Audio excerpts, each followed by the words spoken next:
அப்போ வந்து நடிகர்கள் வந்து எம்ஜிஆர் சிவாஜி கணேசன்லாம் பாப்புலராக இருந்தாங்கள்ல, அவங்களுடைய பாப்புலாரிட்டி அந்த சினிமாவினுடைய அந்த ஈர்ப்பு காந்த சக்தி தான் என்னை கொண்டு வரும். பள்ளி ஆசிரியர் வந்து மெட்ராஸுக்கு வந்து நான் வேலை தேடணும், வேலை தேடிக்கிட்டு இருக்கும்போது நமக்கு வேலை எப்படியாவது கிடைக்கணும், அது வேலை கிடைக்கிட்டு தான் மெட்ராஸில் இருக்கணும், நாடகத்தில் நடிக்க முடியாதுன்னு சொல்லிட்டு வேலை ஒன்று தேடணும்னு சொல்லி ஆசிரியரான. நாடகம் வேறு, சினிமா வேறு.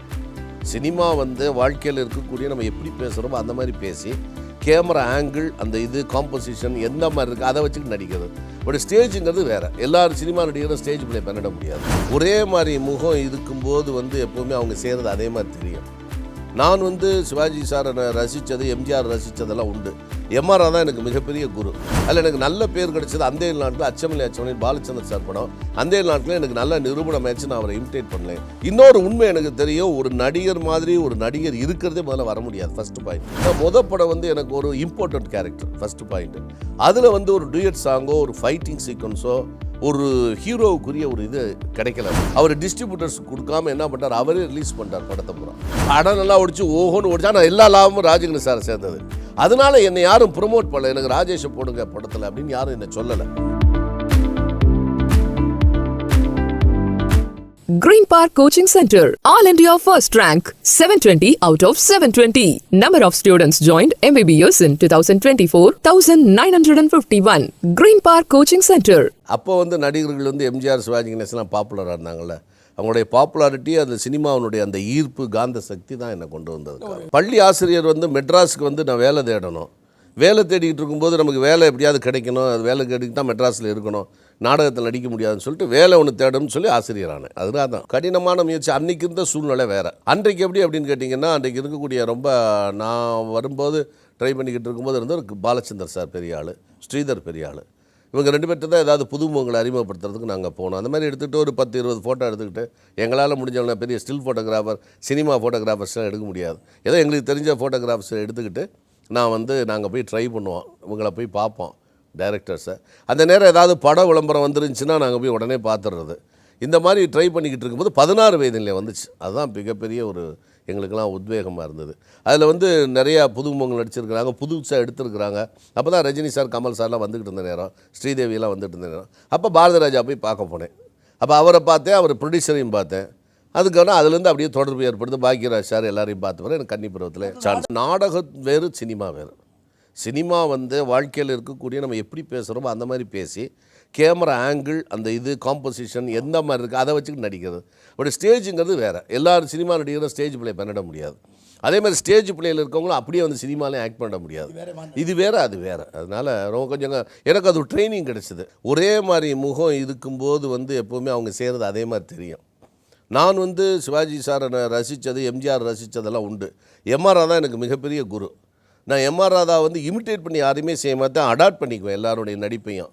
அப்போ வரும்போது எனக்கு என்னுடைய முகத்தோற்றமோ என்னுடைய இதுவோ அவரை மாதிரி நான் இருக்கேன்னு சொல்லி நான் வந்த புதுசில் எல்லோரும் சொன்னாங்க, பராசக்தியில் இருந்த மாதிரி இருக்கேன், சில வேஷங்கள் போட்டால் அப்படியே தெரியுறேன் அப்படின்னு சொன்னாங்க. ஆனால் அவருடைய நடிப்பு வேறு, என்னுடைய நடிப்பு வேறு. நான் அப்படி தான் நான் இது வரைக்கும் பார்த்துருந்தேன். அதில் எனக்கு நல்ல பேர் கிடைச்சது அந்த நாட்டில் அச்சமில்லை அச்சமனில் பாலச்சந்தர் சார் படம். அந்த நாட்டில் எனக்கு நல்ல நிரூபணம் ஆயிடுச்சு, நான் அவரை இமிட்டேட் பண்ணலேன். இன்னொரு உண்மை எனக்கு தெரியும், ஒரு நடிகர் மாதிரி ஒரு நடிகர் இருக்கிறதே முதல்ல வர முடியாது. First point. ஆனால் ஒருத்தர் இமிட்டேட் பண்ண ஆரம்பிச்சிட்டாங்கன்னா அவங்க வாழ்க்கையில் ஃபெயிலியர் ஆகிடுவாங்க. அது மிமிக்ரி பண்ணுற மாதிரி ஆகிடும். உருவத்தோட்டம் வேறையாக இருந்து ஒரு மாதிரி இமிட்டேட் பண்ணி இவன் அந்த ஆர்டிஸ்ட்டை இமிட்டேட் பண்ணுறான்டா அப்படிங்கிற மாதிரி சொன்னால் கூட அந்த ஆள் தப்பிச்சிருவான். ஆனால் அதே சமயத்தில் நம்ம அது ஒரு காமெடி நடிகர் கூட இமிட்டேட் பண்ணிடலாம். நீங்கள் ஒரு ஹீரோவை, அன்றைக்கி இருக்கக்கூடிய மார்க்கெட்டில் இருக்கக்கூடிய மிகப்பெரிய ஒரு லெஜெண்டை நம்ம அப்படியே ட்ரூவாக அப்படியே இமிட்டேட் பண்ணணும், 100% ப்ளூ பிரிண்ட் மாதிரி எடுத்தோம்னா வர முடியாதுங்கிற உண்மை எனக்கு தெரியும். அதனால் நான் அப்படியெல்லாம் ஒன்று இமிட்டேட் பண்ணல. என்னுடைய டெலிவரி வேறு, என்னுடைய டைலாக்ஸ் டெலிவரி வேறு. அவர் ஸ்டைலேருந்து நான் இதை எடுத்துக்கவே இல்லை. நான் ஒரு 18 வயசுலேருந்தே அவருடைய படங்கள் பார்க்குறத விட்டுட்டேன். நான் சிவாஜி சார் படங்கள் பார்க்குறது தாக்கம் வரக்கூடாதுங்கிறதுக்காக. எம்ஆர் ராதாவை தாக்கம் எனக்கு ரொம்ப இருக்கும். ஆனால் அது யாரும் கண்டுபிடிக்கல. காரணம் என்னென்னா, என் முகம் வேறு, ராதான் என் முகம் வேறு. அது அந்த உயரத்துக்கு வந்து பல்வேறு காரணங்கள். ஒன்று வந்து முதல்ல படம் எடுக்கிறோம் பாருங்கள், நம்ம எடுக்கிற ரோல் வந்து எப்படிப்பட்ட ரோலுங்கிறது தான் மிக முக்கியமான ரோல். இப்போ உதாரணத்துக்கு வந்து நடிகர்கள் 5 வகையாக பிரிக்கிறாங்க. First star MGR, Bhagavathar, Rajinikanth sir. அடுத்தது ஆர்டிஸ்ட், ஒரு பியூ சின்னப்பா, சிவாஜி கணேசன், கமலஹாசன் சார், இவங்களாம் ஆர்டிஸ்ட் ரேஞ்சு. அவங்கெல்லாம். அதுக்கடுத்து ஆக்டர்ஸ் ஜெமினி கணேசன், ஜெய்சங்கர் மாதிரி.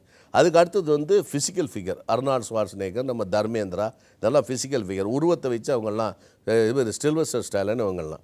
அடுத்து நேச்சுரல் ஃபிகர் ஷோபா இருந்தாங்கள்ல அவங்க, ஓமகுச்சி நரசிம்மே, குண்டு கல்யாணம், இவங்களாம் இயற்கையான உடம்பு இவங்கெல்லாம் வச்சுக்கிட்டு எல்ஐசி நரசிம்மன் இவங்கெல்லாம் அதே பாத்திரங்கள் நடிக்கலாம். இந்த வகையில் ஒரு நடிகர் மிகப்பெரிய புகழடைகிறது எப்படி அப்படின்னு கேட்டீங்க, ஒன்று ஸ்டார் ஆகணும்.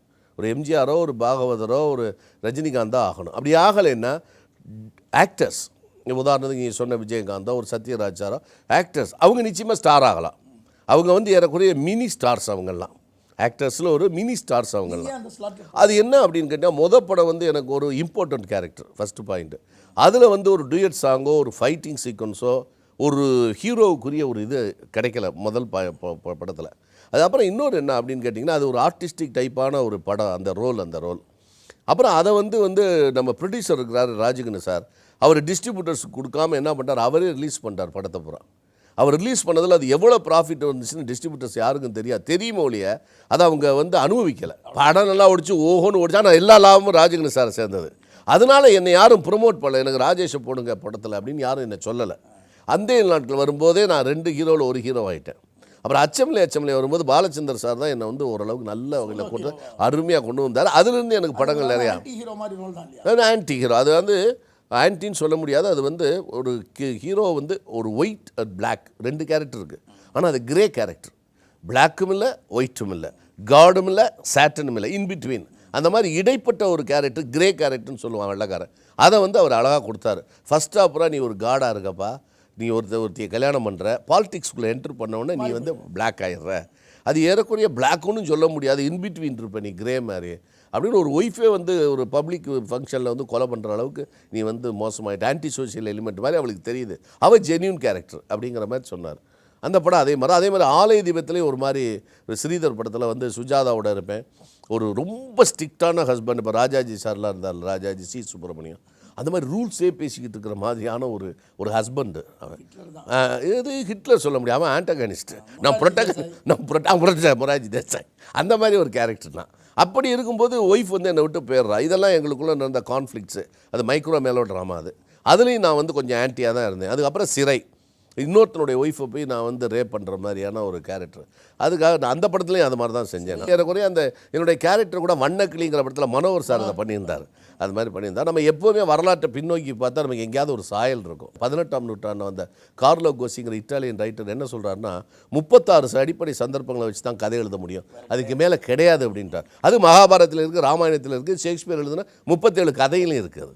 அதனால் அதுக்குள்ளே தான் வரும். ஏன்னா எப்படியாவது ஒரு சிமிலாரிட்டி நமக்கு வந்து. ஆர்டிஸ்ட்னா என்ன அவன் டெஃபினிஷன் கொடுக்குறான் அப்படிங்கன்னா, straight part and character part நடிப்பை 2ஆக பிரிக்கிறான். இப்போ குள்ளப்பு பண்ணார்ல கமல் சார், அது வந்து கேரக்டர் பார்ட். உடலால், உருவத்தால், பேச்சால் எல்லாத்தையும் மாற்றணும். இப்போ சப்பானி நடிக்கிறார் கமல்னா, அவர் நடையும் வித்தியாசமாக இருக்கும், அவர் பேச்சும் வித்தியாசமாக இருக்கும், அவருடைய முடி பாவம் எல்லாமே வித்தியாசமாக இருக்கும். சிவாஜி சார் அதே மாதிரி கட்டபொம்மன் கேரக்டர் பார்ட்.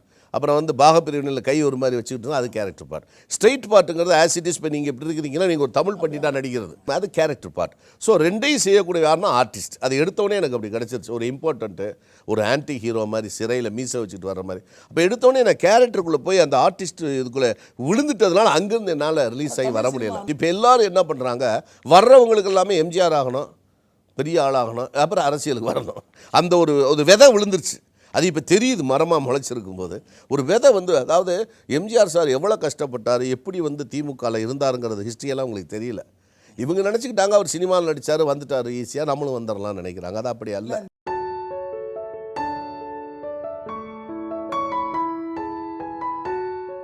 ஒதுங்கலை. எனக்கு வாய்ப்பு கிடைக்காதனால சைடில் நான் வந்து பிஸ்னஸ் பண்ணேன். ஒதுங்கவே இல்லை. ஒதுங்குறது யார் ஒதுங்குவா? ஒரு லட்சியமாக நம்ம வந்திருக்கும் போது எப்படி ஒதுங்க முடியும்? ஒரு வீடு கட்டினோம், அந்த வீடை வந்து பாலாஜி சார் வந்தார் முத. அவர் பார்த்துட்டு வந்து, ஏன் வீடு நல்லா இருக்கியா, என் ஷூட்டிங்கை வச்சுக்கிறேன்னார். அவர் படம் மக்கள் என்பகம் நான் ஆக்ட் பண்ணேன். அதில் இவங்களுடைய வீடாக வச்சுட்டாங்க, யார் நம்ம மனோரமா வீடா. அதுலேருந்து ஒவ்வொருத்தராக வர ஆரம்பித்தேன். ஏதாவது ஒரு சைட் பிஸ்னஸ் ஆச்சுன்னு நான் விட்டுட்டேன். மற்றபடி நான் டைவர்ட் ஆகி போல. இன்றைக்கி இருக்கக்கூடிய நடிகர்கள்லாம் ரொம்ப விழிப்பாக இருக்காங்க. ஒன்று வந்து டான்ஸ், ஃபைட், உடம்பை வச்சுக்கிறது. இப்போ வந்து எக்ஸசைஸ்க்கு வந்து எல்லாமே இன்றைக்கி விஞ்ஞானம் ஆகி போச்சு. அவன் இடுப்பு எடுத்து கொழுப்பு எடுத்துடுறான், தொடை பெருசாக இருக்குன்னா தொடையை தனியாக குறைச்சிட்றான். இந்த மாதிரி உங்களுக்கு 2 லட்சம் 3 லட்சம் இருந்துச்சுன்னா நீங்கள் வந்து அமிதாப் பச்சன் உருவத்துக்கு என்ன கொண்டு வந்துடலாம்.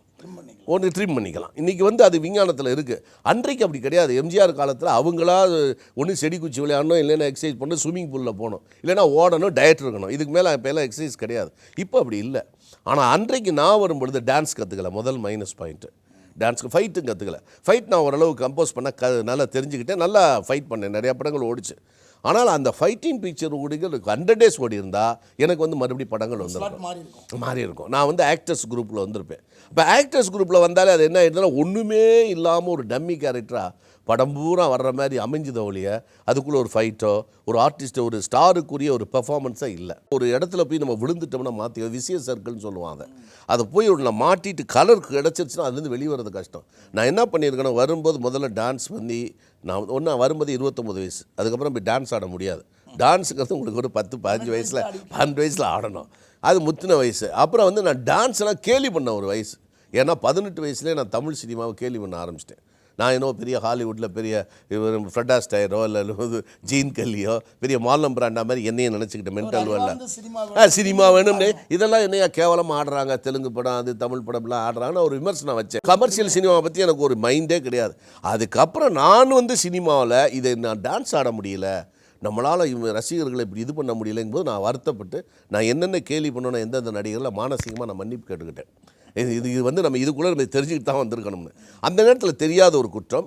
இன்னொரு சொந்த படம் எடுத்துருக்கணும். 84 அதை நான் செஞ்சுருக்கணும். அதை நான் விட்டுட்டேன். அருமையான டைமு, அதை விட்டுட்டேன். நான் அப்போ எனக்கு ஃபேமிலியில் இருக்கக்கூடிய என்னுடைய ப்ராப்ளம்ஸு, என்னுடைய குணம், தனிப்பட்ட குணம், அந்த குணமெல்லாம் சேர்த்து என்ன ஒரு மைனஸ் மாதிரி பண்ணிடுச்சு. எனக்கு நான் தப்பிச்சா போதும் செக்யூரிட்டி ஜோன் அந்த மாதிரியான சோட்டுக்குள்ளே நான் விழுந்துக்கிட்டேன். நான் என்னால் முடியாமல். அது என் மேலோட தவறு தான். என்ன மாதிரின்னு கேட்டால் இப்போ வந்து எனக்கு ரொம்ப அப்போ பிடிச்சது தான் டெத் விஷ் தான்.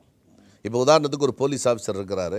அது டெத் விஷ் தெரியும். அவங்க வந்து விஜிலாண்டேன்னு சொல்லுவாங்க இங்கிலீஷில். அது சட்டத்திட்டங்களால் தண்டிக்க முடியாத குற்றவாளியை சட்டத்தை தன் கையில் எடுத்துக்கொண்டு தண்டிப்பதற்கு பேர் விஜிலாண்டே என்று பெயர். அந்த விஜிலாண்டேக்காரன் நான் எடுத்திருந்தா அது காரணம் எடுத்து அது எடுத்திருந்தா நல்லா வந்திருக்க முடியும். அது யார் எடுத்தானா ஹாலிவுட்டில் வந்து இவர் எடுத்தார், சார்ல்ஸ் பிரான்சன். இது எம்ஜிஆரே இப்போ ஆரம்பிச்சு வச்சார். ஒரு சின்ன பிரச்சனை வந்தால் அவர் போய் நேராக போலீஸில் கம்ப்ளைண்ட் பண்ணலாம். அவர் கடைசி வரைக்கும் போலீஸில் கம்ப்ளைண்ட் பண்ண மாட்டார். கிளைமேக்ஸில் தான் போலீஸ் வருவாங்க. ஸோ சட்டத்தை அவர் கையில் எடுத்துக்குவார். அதில் சில தர்மங்கள் எடுத்திருந்தால் நிச்சயமாக சார்ல்ஸ் பிரான்சன் வந்து என்னுடைய ஜாதி மாதிரி தானே, என்னுடைய ஃபிசிக்கல் ஃபிகர் தானே அவருக்கு. சார்ல்ஸ் பிரான்சன் வயசானவர் கரெக்டாக வந்திருப்பேன். நான் அந்த இடத்துல வந்திருப்பேன். அதை நான் தவற விட்டுட்டு அது என்னுடைய தவறு. அதில் எல்லாம் சந்தேகமே இல்லை. ஒரு தப்பிக்கிறதுக்கு ஒரு வழி தான். தப்பிக்கிறதுக்கு சைடில் ஒன்று. அதுக்கு எனக்கு காரணம் பாலாஜி சார் தான் எனக்கு இன்ஸ்பிரேஷன். ஒவ்வொன்றையும் நான் ஒரு குரு மாதிரி வச்சுக்குவேன். என்னுடைய நீங்கள் கேட்டிங்கன்னா நான் வந்து எல்லா வெற்றி பெற்ற மனிதர்கள் இருக்கக்கூடிய நல்ல குணங்களை வசீகரித்து கொண்டு தனித்து விளங்குகின்ற ஒருவன் தான். சிந்தசைசர் மாதிரி. நான் பாலாஜியை பார்த்தேன். பாலாஜி சாரை அவர் 63-64 அவர் செகண்ட் ஹீரோவாக வந்துட்டு இருந்தார். சோலோ ஹீரோ அவர் சக்ஸஸ் ஆகலை பாலாஜி சார். பார்த்தோம் சரி ஒரு பிஸ்னஸ் ஆரம்பிப்போன்னு 64 வந்து அவர் இந்த அண்ணாவின் ஆசைன்னு ஒரு படம் பண்ணார். அதுக்கப்புறம் அப்படியே கொஞ்சம் கொஞ்சமாக பிஸ்னஸ்க்கு வந்து சைடு சினிமா விட்டுட்டு வேறு பிஸ்னஸ்லாம் பண்ணார். பெரிய அல்ல அது அந்த மாதிரி நான் பார்த்துட்டு நான் என்னை மாற்றிக்கிட்டேன். அதான் நான் 87 அது பாலாஜியை முதல்ல வந்து செஞ்சது எனக்கு ரொம்ப சந்தோஷமாக இருந்துச்சு. அது சைடாக வச்சுக்கிட்டேன்னு ஒளி அதில் வந்து எல்லோரும் சினிமாவில் ஒன்று ஏதாவது ஒன்று ஒரு 2 தடவை ஃபோன் கிடைக்கலன்னா ஏதாவது பேர் கிளப்பி விட்ருவாங்க. சார் பிஸ்னஸ்க்கு போயிட்டார் சார், இப்போ வரமாட்டேங்கிறார் சார் அப்படின்னு. அப்புறம் என்கிட்ட ஒரு பெரிய குறை என்னன்னா நான் யாரையும் போய் பார்க்குறதோ அது என்கிட்ட இருக்க ஒரு குறை. ஒரு சினிமாவுக்குன்னு ஒரு நடைமுறை ஒன்று இருக்குது. அதை நான் ரொம்ப லேட்டாக தெரிஞ்சுக்கிட்டேன். கண்ணு கட்டப்பன்னு சூரிய நமஸ்காரம் மாதிரி. அது என்ன அப்படின்னா உதாரணத்துக்கு ஒரு சின்ன உதாரணம் சொல்கிறேன் பாருங்களேன். ஒரு ராஜ் கபூர் எவ்வளோ பெரிய நடிகர். அவர் வைஜந்தி மாலாட்ட வந்து கால் ஷீட் வாங்குறதுக்கு தேனிலவு படம் நடிச்சிட்டு இருக்கும்போது தேனிலவில் அங்கே வந்திருந்தாங்க வைஜந்தி மாலா. டெய்லி ஒரு பொக்கையை கொண்டு வந்து கொடுத்து 7 to 10 நாள் தங்கி வைஜந்தி மாலாட்ட கால் ஷீட் வாங்கி சங்கத்துக்கு போகிறாரு படத்துக்கு. அப்போ அந்த 7 to 10 நாள் ஒரு பிருத்திவிராஜ் கபூர் மகன் ராஜ் கபூர் பர்சாத்தை வந்து 1949 இந்தியாவே கலக்கினவர். ஆவாராவில் போய் ரஷ்யாவில் போய் பெரிய பேர் எடுத்தவர். நேரு நாட்டிலேருந்து வந்திருக்கீங்களா, ராஜ் கபூர் நாட்டிலேருந்து வந்திருக்கீங்களாங்கிற அளவுக்கு இந்தியாவுக்கு பேர் கிடைச்ச ஒருத்தர் வைஜந்தி மாலாவுக்கு போய் 10 நாள் காத்திருந்து எதுகுரி பாட்டிக்கு போய் இஷ்டப்பட்ட ஸ்வீட்லாம் வாங்கி கொடுத்து அவர் கெஞ்சி கால் ஷீட் கேட்குறாருன்னா அதுதான் சினிமாவின் பழக்க வழக்கம். அது எனக்கு இல்லை. பட் இந்த மாதிரியான ஒரு பழக்க வழக்கங்கள் பிறரை இம்ப்ரெஸ் பண்ணக்கூடியது நான் எதுவும் செய்யலைங்கிறது என்னுடைய மைனஸ் பாயிண்ட். பிஸ்னஸ்லேயும் அதற்கு நீங்கள் சொன்ன மாதிரி எல்லாத்துலேயும் இன்றைக்கி இருக்காது. ஆனால் அது வந்து எனக்கு இல்லை. என்னை வந்து ரியல் எஸ்டேட்டில் நீங்கள் நல்லா உங்கள் நேமுக்கு நல்லா ஓடுன்னு சொன்னது ஜேபிஆர் சார், நம்ம சத்யபாமா சேர்மன். அவர் சொன்னார். அவர் சொன்னோன்னே நானும் தெரியாமல் இறங்கிட்டு நான் என்ன பண்ணேன், ஒரு பிபிடி மேகநாதன் ஒரு நண்பர் ஒரு நல்ல ரியல் எஸ்டேட் பண்ணியிருந்தார். அவர்கிட்ட போய் உட்காந்து ஒரு 1/2 நாள் ரியல் எஸ்டேட்னா என்ன அப்படின்னு சொல்லி டேப் பண்ணிட்டேன். ஆடியோவில் ஃபுல்லாக அவரை உட்கார வச்சு A to Z அப்படியே எப்படி பண்ணுறது எல்லாத்தையும் கேட்டு அதை காரில் போட்டு டெய்லி கேட்டுக்கிட்டே இருந்தேன். காரில் போகும்போதெல்லாம் அப்புறம் தூக்கி இதில் வீட்டில் உட்காந்து இப்படியே கேட்டுக்கிட்டே இருந்தேன். அதுலேருந்து இப்படியே ஆரம்பித்தோம். ட்ரையல் அண்ட் எரர் மெத்தட் தான். அது லெனின் சொல்லுவார்ல, theory without practice is barrenness, practice without theory is blindness by Lenin. அதனால் நான் என்ன பண்ணேன், தியரியை கற்றுக்கிட்டு அப்படியே மலடியாக இல்லாமல் ப்ராக்டிஸ்லையும் பண்ணி வரும்போது என்னாச்சு, உங்களுக்கு வந்து எடைகள் எல்லா அப்டக்கிள்ஸும் இருந்துச்சு. எல்லாத்தையும் கற்று மேலே ஏறி போட்டு எப்படியோ லாபத்தில் நஷ்டங்கிற மாதிரி கற்றுக்கிட்டேன் ஓரளவு. மாஃபியா கேங் தான் ரியல் எஸ்டேட் பண்ணாங்க இதில் நம்ம அமெரிக்காவில். நடிகர்களில் பாப் கோப்னு ஒரு நடிகர் ஒருத்தர் இருந்தார், அவர் சார்லி சாப்ளின், இவங்கெல்லாம் ரியல் எஸ்டேட்டில் மிகப்பெரிய ஆள். தமிழ்நாட்டில் வந்து நம்ம டிஎஸ் பாலையா, அவர் தான் மடிப்பாக்கத்தில் அவ்வளோ பெரிய இடம் வாங்கி வச்சுருந்து நல்லா பண்ணார். ரியல் எஸ்டேட்டை ஒழுங்காக பண்ணியிருந்தாங்கன்னா எம்ஜிஆர் சிவாஜியில் இன்றைக்கி அவங்க தான் மிகப்பெரிய ஆள் மெட்ராஸ்லேயே. அந்த மாதிரி அவங்க பண்ணாமல் போயிட்டாங்க. அவங்கெல்லாம் பெரிய வாழ்க்கை வாழ்ந்துட்டு போயிட்டாங்க. பட் இதெல்லாம் நான் தெரிஞ்சுக்கிட்டேன் பழைய விஷயங்களில். இதெல்லாம் தெரிஞ்சுக்கிட்டோம்னா அடுத்த ஸ்டெப் போல் இப்போ அப்பாசாமி ரியல் எஸ்டேட்லாம் அவங்க தான் வந்தவங்க, நம்ம ரெசிடென்சி டவர்ஸ்லாம் அங்கேருந்து வந்தவங்க தான். அப்போ எவருமே ஆரம்பத்தில் ரியல் எஸ்டேட் பண்ணிவிட்டு அடுத்து ஹோட்டல் பிஸ்னஸ் இப்படியே மாறிடுவாங்க. எப்போவுமே பிஸ்னஸ்லேயும் மற்றதுலேயுமே வியாபாரம் பண்ணுறத விட எப்போ பண்ணாமல் இருக்கணும் அப்படிங்கிறது முக்கியமான விஷயம். இப்போ நிறைய பேர் வீடு கட்டிட்டு எத்தனையோ லட்சம் வீடுகள் விற்காமல் இருக்குது பெங்களூர்லேயும் மெட்ராஸ்லேயும். அதனால் இன்றைக்கி வந்து வாங்கும் சக்தி கொஞ்சம் குறைஞ்சிருச்சு. துண்டிச்ச மாதிரி இருந்துச்சு ஃபீலிங்கு. ஆனால் அதுக்காக என்ன பண்ணேன், டிவியில் போய் ஆக்ட் பண்ணேன். இவர் சினிமாவில் ஆக்ட் பண்ணேன்னு சொல்கிறாங்கன்னு சொல்லி டிவியில் போய் ஆக்ட் பண்ணேன், ஆடில் ஆக்ட் பண்ணேன். இந்த மாதிரி இருக்கும்போது இவர் சினிமாவில் நடிப்பார் போலன்னு மறுபடியும் சினிமாவுக்கு கூப்பிட்டாங்க. டிவிலையும் தொடர்ந்து நடிச்சுக்கிட்டு இருந்தேன். அப்போ டிவியில் நடிக்கும்போது சினிமாவில் நடிக்கக்கூடாதுன்னா சினிமாவில் நடிச்சேன். நம்ம வந்துட விட்டுக்கிட்டே இருக்கக்கூடாது. இதில் என்ன பெரிய ஒரு விஷயம்னா, என்னுடைய காலகட்டத்தில் டிவி வந்தால் தான் எனக்கெல்லாம் ப்ளஸ் பாயிண்ட். ஏன்னா அந்த டிவியில் வந்து என்னுடைய நடித்த பழைய படங்கள் 150-160 படம் படங்கள் நடிச்சிருக்கிறேன். அது திரும்பி போட்டுக்கிட்டே இருக்கும்போது ஆடியன்ஸுக்கு வந்து நம்ம வந்து திருப்பி ஆக்டர் ரிமைண்ட் ஆகிக்கிட்டே இருக்கு. இவன் யார் ஓல்டாக நியூவாங்கிறது இல்லாமல் எப்போ பார்த்தாலும் அப்படியே ஒரே மாதிரி தெரிஞ்சுக்கிட்டு இருக்கு. இதுக்கடையில் டெலிசீரியலும் வருது, நம்மளும் படத்துலையும் நடிக்கிறோன்னு எப்போ பார்த்தாலும் நம்ம ஞாபகத்தில் வந்துக்கிட்டே இருக்கிறோம். கிடைக்க மாட்டேங்குது. அதுக்கு காரணம் வந்து நம்ம தான் உருவாக்கியிருக்கணும். என் மேலே தப்பு அது டெய்லர் மேட் ரோல்ஸாகவே ஆகிப்போச்சு. ரொம்ப அமைதியான ஒரு நல்லவர் பாவம் அப்படின்னா புடுறா அவரை, ஒரு நேர்மையான போலீஸ் அதிகாரினா அவரை பிடி, இந்த மாதிரி ஆகிப்போச்சு நமக்கு. ஆமாம், இன்றைக்கி நேர்மையான கேரக்டர் கம்மியாக இருக்கிறதுனால ஒரு வேளை எனக்கு கம்மியாகிடுச்சு போல இருக்குது. சினிமா தான் நான் போடவே மாட்டேன். இப்போ 4-5 படம் நடிச்சிட்ருக்கேன். எனக்கு லைஃப்பில் வந்து டைரக்ட் பண்ணணுங்கிறது ஒரு நீண்ட கால ஒரு ஆம்பிஷன். அது வந்து நான் எப்படியாவது செஞ்சுருவேனா. அதுக்கான ஒரு சூழ்நிலையில் எனக்கு வந்து எல்லாத்தையுமே தெளிவாக செய்யணும், நல்லா செய்யணுங்கிற மாதிரியே காலங்கள் தள்ளிட்டு வந்துருச்சு. நான் கடவுளில் பாலா சாருக்கு ரொம்ப தேங்க் பண்ணணும். இதுவரை வந்த எல்லா இயக்குநர்களுக்கும் மிகப்பெரிய ஒரு மாற்றமான ஒரு படம் இது. தமிழ்நாட்டில் எல்லோரும் சிந்திக்க வேண்டிய ஒரு படம். ஆல் இண்டியாவிலே ஃபுல்லாக எல்லா டைரக்டர்ஸும் பார்க்க வேண்டிய படம். மிக அருமையான ஒரு திரைச்சித்திரம். காதல் மாதிரி படம் எடுக்கலாம், ஆட்டோகிராஃப் மாதிரி எடுக்கலாம், மொழி மாதிரி எடுக்கலாம். இல்லை இப்போ நல்லா பண்ணியிருக்காங்க. இப்போ உள்ள டைரக்டர்ஸ் புதுசாக வந்தவங்க எல்லாருமே. அது சுப்பிரமணியபுரம் மிக அருமையான படம், நல்ல கல்ட் மூவி சுப்பிரமணியபுரம்லாம். இப்போ என் பையனுக்கு சினிமா இன்ட்ரெஸ்ட் இருக்குது. நான் சொன்னேன், நீ இது பண்ணிப்பா, நமக்கு ஏதாவது ஒரு டைம் கிடைக்கும்போது. அவர் வந்து பிஎஸ்சி வந்து கம்ப்யூட்டர் சயின்ஸ் முடிச்சுட்டு இருக்காப்புல. சினிமா ஆசை இருக்குது. ஏன்னா நம்மளோட போகும்போது சினிமா பாப்புலர்லேயும் தெரியுதில்ல, அது ஒரு ஆசை இருக்குது. பட் நான் சொன்னேன், எனக்கு வந்து எப்போ டைம் கிடைக்குதோ அப்போ நான் வேணால் சொந்த படம் எடுக்கிறேன், இல்லைன்னு நீ உனக்கு இஷ்டம் இருந்தால் நீ போய் பாரு அப்படிங்கிற மாதிரி சொல்லியிருக்கேன். அவன் டான்ஸு ஃபைட் இதெல்லாம் கற்றுட்ருக்குறாப்புல. பட் இது எல்லாமே வந்து ஒருத்தரை பார்த்து சினிமா என்பது வந்து அவருடைய பாப்புலாரிட்டிக்கோ காசுக்கோ இதுக்காக பெண்கள் விஷயத்துக்கோ நம்ம பார்த்து சினிமாவுக்கு வந்து அவன் நிற்கவே மாட்டான். அவன் உள்ளுக்குள்ளே அப்படியே நெருப்பு, அது வேகணும், அக்னி குஞ்சு உள்ளே இருக்கணும். அப்படியே எல்லாமே ஈர்ப்பு இருக்கணும். தெருவில் போகும்போது ஒரு ரிக்ஷாக்காரனை பார்த்தா கூட அவனை எடுத்துக்கணும். எல்லா மனிதர்களையும் ஒற்று நோக்கிக்கிட்டே இருக்கணும். அவன் ஒரு சினிமா விடக்கூடாது. இவ்வளவு நீங்கள் பார்த்து எமோஷ்னல் பிரெயின் ஃபுல்லாகவே லெஃப்ட் சைடு அல்ல சினிமா எல்லாமே ரைட் சைடு. நீங்கள் ரைட் சைடு ஆஃப் த பிரெயினை நீங்கள் வந்து அது இயற்கையிலே வரணும். அது அந்த எமோஷன்ஸ் நீங்கள் இருந்தால் தான் நீங்கள் சினிமாவில் நடிக்க முடியும்.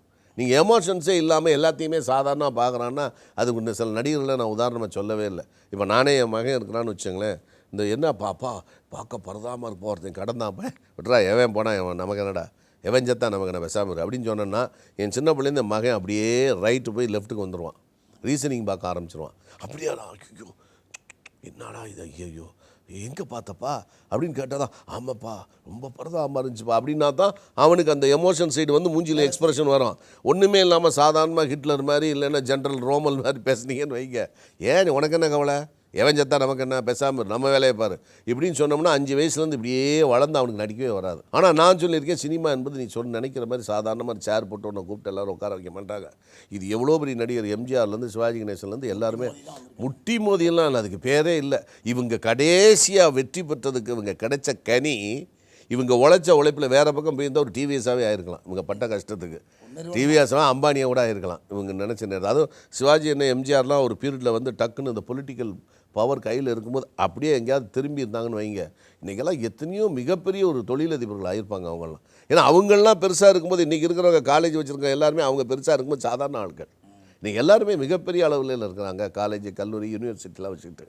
அந்த மாதிரி எண்ணங்கள் அவங்க 2 பேருக்குமே இல்லை. நடிப்பு ஆர்வம் அது மட்டும் இல்லை, இந்த மாதிரி பொருளாதார கண்ணோட்டமே அவங்களுக்கு இல்லை. Green Park Coaching Center, All India First Rank, 720 out of 720. Number of students joined MBBS in 2024, 1951. Green Park Coaching Center.